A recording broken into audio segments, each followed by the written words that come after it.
नमस्कार, आदाब, सत श्री अकाल। आप सभी को बहुत बहुत वार्म वेलकम। और एक बार फिर से आपके सामने दोस्तों उपस्थित हुआ एक कहानी लेकर, जो कि अपने आप में पहला केस था जो कि भारत में हुआ था। और आज की कहानी जो है वो बहुत पुरानी तो नहीं बोलूँगा, ये लगभग कहानी है 1933 की। और ये कहानी ऐसी है कि आपका दिल दहल जाएगा इसे सुनकर कि क्या ऐसा भी हो सकता है। तो चलिए बिना समय बिताए आज की कहानी को शुरू करता हूँ। आज की कहानी शुरू होती है कलकत्ता से दोस्तों। कलकत्ता जहाँ पर ज़मींदारी थी उस वक्त, ये 1933 के करीब बात है, अंग्रेज़ों का शासनकाल था। अब बात है, कहानी है 26 नवंबर 1933 की। कलकत्ता का हावड़ा रेलवे स्टेशन जैसा कि बिज़ी रहता है अभी भी, और उस समय भी काफ़ी बिज़ी रहता था। तो ठंड की रात थी, जाड़े के मौसम में आप जानते ही हैं स्टेशंस पे क्या होता है, बहुत ठंड थी। और इसी ठंड में एक नौजवान जो कि 20 साल का था, जिसका नाम था अमरेंद्र पांडे, जो कि एक ज़मींदार परिवार से ताल्लुक़ रखता था, वो अपने परिवारजनों के साथ, अपने कुछ दोस्तों के साथ कहीं जा रहा था, यात्रा कर रहा था। उस ठंड की रात में जब ट्रेन ने सीटी दी, लोग ट्रेन पकड़ने के लिए आगे बढ़े, ये परिवार भी ट्रेन को पकड़ने के लिए आगे दौड़ा।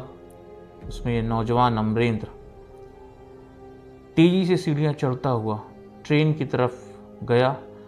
स्टेशन पे, उस प्लेटफॉर्म पे जहाँ पर वो ट्रेन आ रही थी, जो कि पाकुड़ जाना था। पाकुड़ के बारे में बता देता हूँ कि इस समय ये झारखंड में है, और जिस समय का ये कहानी है 1933 में, उस समय ये बंगाल का एक प्रांत हुआ करता था, इस समय झारखंड में है। तो उन्हें जाना था पाकुड़।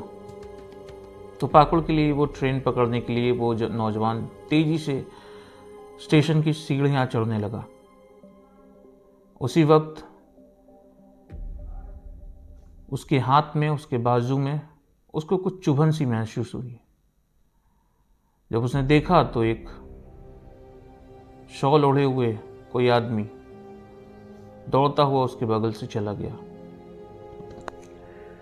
बात इतनी बड़ी नहीं थी, लेकिन हाँ, उसने जब अपनी बाँह देखी, जब उसने अपना बाजू देखा, तो वहाँ छोटा सा एक सुई जैसा एक छेद दिखा उसे। उसने अपने परिवारजनों को बताया, लेकिन किसी ने इसको बहुत ज़्यादा सीरियस नहीं लिया, और कुछ लोगों ने बोला कि डॉक्टर को दिखा देते हैं। लेकिन उसी समय उनका एक सौतेला भाई उस समय वहाँ पर पहुँचा, और उसने कहा नहीं, इतनी कोई ख़ास बात नहीं है, और ये तो होता ही रहता है, तो हो सकता है किसी कीड़े ने काट लिया हो या कुछ लग गया हो, तो इतनी कोई सीरियस बात नहीं है। तो दोस्तों, इसके बाद क्या होता है कि उसका जो सौतेला भाई था उसका नाम था बेनोयेंद्र। तो बेनोयेंद्र आया, उसने कहा नहीं, ऐसी कोई बात नहीं है, और चलते हैं अब हम लोग जहाँ हम लोग को चलना है। तो वो सब फिर से एक बार अपने गंतव्य की ओर पाकुड़ के लिए निकल गए। सारे लोग सवार हुए ट्रेन में, ट्रेन चली और अपने गंतव्य पाकुड़ तक पहुंच गई। जब घर पे पहुंचे उन लोग, तो अमरेंद्र जो था उसकी तबीयत अचानक बिगड़ने लगी, उसको बुखार आने लगा, और उसको अपनी तबीयत खराब लगने लगी। आनन फानन में डॉक्टरों को बुलाया गया। डॉक्टर आए, उन्होंने देखा, और डॉक्टर ने सोचा कि ऐसा ही है, कुछ ज़्यादा न्यूमोनिया वगैरह है, उसका कुछ नहीं है। और उसके बाद उन लोग ने कुछ, सबसे पहले तो घरेलू नुस्खे वगैरह भी किए उसने कि शायद सही हो जाए घर वालों ने। लेकिन जब बात नहीं बनी तो उन्होंने डॉक्टर को बुलाया। डॉक्टर ने थोड़ी बहुत दवा की, दवा दी, और ये क्रम इसी तरह से चलता रहा। बेनोयेंद्र जो उसका सौतेला भाई था वो उससे लगभग 10 साल बड़ा था। तो जब ये बात नहीं बनी तो बेनोयेंद्र ने अपने एक परिचित के एक डॉक्टर को बुलाया और उससे इलाज कराने लगा, लेकिन उससे भी कुछ फ़ायदा नहीं हुआ। तो अंत में चौथे दिन ये डिसाइड हुआ कि भाई कलकत्ता चलते हैं, और कलकत्ता में ही वहाँ एक गेस्ट हाउस था, पाकुड़ गेस्ट हाउस, और जो कि राज बिहारी इलाके में था।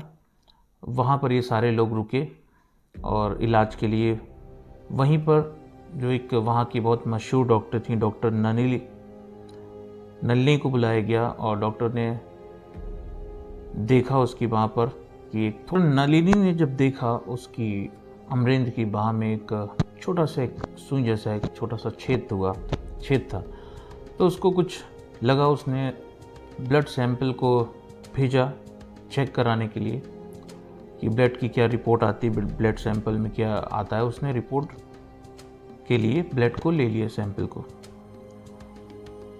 उसी में जो उसका सौतेला भाई था अमरेंद्र का, बेनोयेंद्र, वो अपने किसी डॉक्टर दोस्त को बुला के लाया और कहा कि अब इससे सही हो जाएगा, ये कोई घबराने वाली बात नहीं है। लेकिन दोस्तों 3 दिसंबर को अमरेंद्र की तबीयत जो थी वो काफ़ी बिगड़ गई, वो कोमा में चला गया और अंत में उसकी मृत्यु हो गई। तो डॉक्टरों ने जो बताया वो ये बताया कि इसका जो मौत का जो कारण था वो निमोनिया कारण बताया गया कि ये निमोनिया कारण हो सकता है इसका मौत का। तो बात आई गई चली गई, सब कुछ अपने ढर्रे पे आ गया और एक नौजवान जो कि 20 साल का था उसने अपनी ज़िंदगी से हाथ धो लिया। कहानी दोस्तों इसके बाद से शुरू होती है और इस कहानी में जो मोड़ आया वो आया जब वो लैब की रिपोर्ट आई। जब लैब की रिपोर्ट आई तो लैब की रिपोर्ट में कुछ चौंका देने वाले तथ्य सामने आए। लैब की रिपोर्ट में बताया गया कि ये एक बैक्टीरिया था, यर्सिनिया पेस्टिस नाम का एक बैक्टीरिया था उसके ब्लड में, अमरेंद्र के ब्लड में। और ये वही ब्लड था, ये वही बैक्टीरिया था जो कि 1896 से 1918 के बीच भारतीय उपमहाद्वीप में जो प्लेग आया था उसके लिए भी जिम्मेदार था और पूरे वर्ल्ड में इसने तबाही मचा रखी थी। तो ये वही बैक्टीरिया था। अब सवाल ये उठने लगे कि अमरेंद्र के ब्लड में, अमरेंद्र के खून में ये बैक्टीरिया कहाँ से आया। फिर उसके बाद पुलिस के कान खड़े हुए, कुछ उसने चेकिंग शुरू की। जब साक्ष्य इकट्ठा किए गए, साक्ष्यों को, सबूतों को मिलाया गया तो एक चौंका देने वाला तथ्य सामने आया कि अमरेंद्र का जो भाई था सौतेला, बेनोयेंद्र, उसने एक साजिश रची अपने भाई को मारने की और वो ऐसा पहले भी कर चुका था कई बार, लेकिन सफल नहीं हुआ था क्योंकि बेनोयेंद्र जो था वो बिल्कुल भी उपयुक्त नहीं था जमींदारी के लिए, सत्ता संभालने के लिए। उसकी जो छवि थी वो बहुत ख़राब थी, बहुत गैर जिम्मेदार व्यक्ति था। इसलिए वो समझता था कि जमींदारी की जो सत्ता है वो अमरेंद्र के हाथों में चली जाएगी। इस डर से उसने अपने सौतेले भाई को मार दिया और एक बैक्टीरिया के थ्रू मारा। ये भारत में पहला जैविक हथियार था जो कि किसी को मारने में यूज़ हुआ, पहली बार। ये वही वायरस था, बैक्टीरिया था जिसने लगभग 1.25 करोड़ लोगों की जान ली थी उस समय जब प्लेग आया था। इसी टाइम ड्यूरेशन में 1896 से 1918 के बीच। और टाइम मैगजीन ने ये जो मर्डर था इसको मर्डर विद जर्म्स की नाम दिया, जर्म्स की संज्ञा दी, मर्डर विद जर्म्स, और उसी के नाम से उसने एक स्टोरी छापी। और बीबीसी के हवाले से जो बताया गया वो यही बताया गया कि बेनोयेंद्र जो था, जो कि ज़मींदारी को हासिल करना चाहता था, उसने अपने भाई अमरेंद्र को अपने कई दोस्तों के साथ, डॉक्टर दोस्तों के साथ मिलकर जान से मार दिया। और उसके लिए इसने एक जैविक हथियार का यूज़ किया, एक बैक्टीरिया को यूज़ किया, फिर उसको एक जैविक हथियार के रूप में परिवर्तित किया और अंत में अमरेंद्र की जान ले ली। इससे पहले कि कहानी में आगे बढ़ते हैं, इस बात को भी जानना ज़रूरी है कि इसे बैक्टीरिया मिला कहाँ से। तो दोस्तों 1933 में भट्टाचार्य, जो इसका एक डॉक्टर था, दोस्त था, एक जिगरी दोस्त था, उसने इसकी मदद की थी और इसी ने वो बैक्टीरिया को हासिल करने में इसकी मदद की थी और इसी ने बैक्टीरिया को हासिल किया और उसका जैविक हथियार बनाया।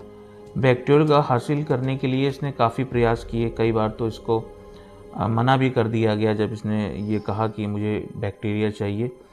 तो कई इंस्टीट्यूट ने इसको मना कर दिया बैक्टीरिया देने से, लेकिन अंत में इसने, क्योंकि एक डॉक्टर था, तो इसने अपने एक चाल चली। इसने बोला कि उस समय जो प्लेग था उसका इलाज इसको मिल गया है, उसके इलाज के लिए इसको ये बैक्टीरिया की ज़रूरत थी और घुमा फिरा के इसने किसी ना किसी तरह से करके वो बैक्टीरिया हासिल किया और अपने डॉक्टर दोस्तों की मदद से उस बैक्टीरिया को जैविक हथियार में परिवर्तित करके अमरेंद्र के बाजू में इंसर्ट किया, चुभा दिया, जिससे कि उसकी मौत हो गई।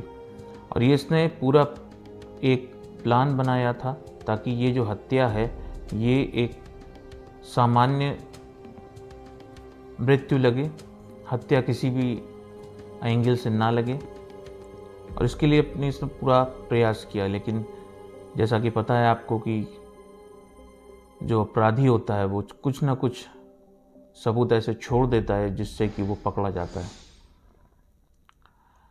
इसके ऊपर केस चला, मुकदमा चला। इसके जो 3 डॉक्टर दोस्त थे वो सबूतों के अभाव में बरी भी हो गए, लेकिन जो मेन इसका जिगरी दोस्त था डॉक्टर भट्टाचार्य और ये बेनोयेंद्र, इन दोनों को फांसी की सज़ा सुनाई गई और ये सज़ा उसको 3 महीने बाद, 3 महीने तक जो है ये जांच चली और 3 महीने में मुकदमे में निर्णय आया और 3 महीने बाद 1934 में दोनों को मौत की सज़ा सुनाई। लेकिन कलकत्ता हाई कोर्ट ने इसको फिर कन्वर्ट करके बदल कर उम्र कैद कर दिया। तो दोस्तों ये थी आज की कहानी, जो कि भारत में होने वाली पहली जैविक हत्या, यानी कि जैविक हथियार के थ्रू किसी का मर्डर किया गया है, उसके द्वारा किसी का मर्डर किया गया। ये पहली कहानी थी, ये पहला केस था जिसको पूरे वर्ल्ड ने कवर किया था और इसी के बारे में टाइम्स मैगजीन ने भी अपने स्टोरी में काफ़ी कुछ बताया था। तो ये थी आज की कहानी। आई होप कि आपको ये कहानी अच्छी लगी होगी। अगर अच्छी लगी हो तो लाइक कीजिए, सब्सक्राइब कीजिए और ज़्यादा से ज़्यादा शेयर कीजिए। दोस्तों ये कहानी और जो भी कहानियाँ हम सुनाएंगे आपको, उसका एक ही मकसद है कि हम आपको अवेयर किए, आपको हम जागरूक करें, और जागरूक रहेंगे तो सुरक्षित रहेंगे। तो मिलते हैं फिर से एक नई कहानी में। तब तक आप सबको बहुत बहुत धन्यवाद और नमस्कार।